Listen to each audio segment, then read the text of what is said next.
এইবাৰ পৰীক্ষাত এটা নতুন দিশ আমি সংলগ্ন কৰিছো আগতে পুলিচতো কৰো যে এইবাৰৰ পৰা নেগেটিভ মাৰ্কিংৰ এটা সিস্টেম হ'ব অৰ্থাৎ ভুল উত্তৰ কৰিলে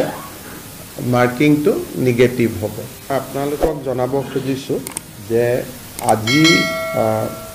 দিনটোৰ কোনোবা এটা সময়ত আমাৰ গ্ৰেড 3 আৰু গ্ৰেড 4 কমিশনে পৰীক্ষাৰ যেটো আমাৰ গ্ৰেড 3 আৰু গ্ৰেড 4 পৰীক্ষা অনুষ্ঠিত হ'ব তাৰ সিলেবাসখন প্ৰকাশ কৰিব মই সংবাদ মাধ্যমক অনুৰোধ কৰিম যে আপোনালোকে যাতে সিলেবাসখন অলপমান বহুল প্ৰচাৰ কৰি দিয়ে ছাত্ৰ ছাত্ৰী সকল যাতে উপকৃত হয় এদিনাখন মই ফেসবুকত কৈছিলো তাৰ পিছত আপোনালোকে বহুতে প্ৰচাৰো কৰিছে এইবাৰৰ যেটো পৰীক্ষা ই অলপ খুব এটা চ্যালেঞ্জিং এক্সাম হ'ব যে পাৰ্টিকুলাৰ এটা সাবজেক্টত 11 লাখ পৰীক্ষাৰ্থী পৰীক্ষা দিব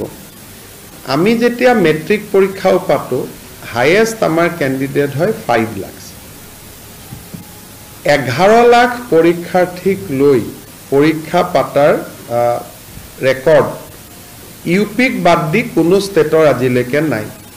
কাৰণ ইউপিয়ে কোনোবা পৰীক্ষা 18 লাখ ক্যান্ডিডেট হয় তেওঁলোকৰ জনবসতি বহুত কিন্তু অসমত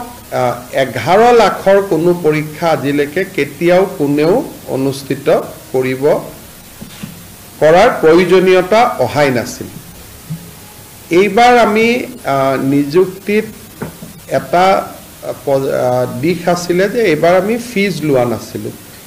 অৰ্থাৎ পৰীক্ষা দিয়াৰ কাৰণে কোনো ফৰ্ম ফিলআপৰ কাৰণে কোনো মাসুলৰ প্ৰয়োজন নাছিলে সেই কাৰণে নাম্বাৰটো বাঢ়িলে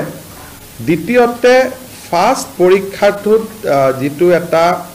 মানুহে ট্ৰান্সপাৰেন্সি দেখিলে স্বচ্ছতা দেখিলে যে দুখীয়া লৰা ছোৱালীয়ে নিযুক্তি পাইছে হিউ প্ৰেৰণা যোগালে তাৰ ফলত 11 লাখ ক্যান্ডিডেট হৈ গল মই ইমান আশা কৰা নাছিলো পৰীক্ষা পতাটো আমাৰ বাবে এটা খুব চ্যালেঞ্জ হ'ব ডিসি সকলেও সেন্টাৰ কৰিব পাৰিব নোৱাৰিব তেওঁলোকেও যথেষ্ট কষ্ট কৰিব লাগিব যি নহওক আমি আগবাঢ়ি গৈ থাকিম আৰু সময়ে সময়ে যি ডেভেলপমেন্ট হয় আপোনালোকক জনাই থাকিম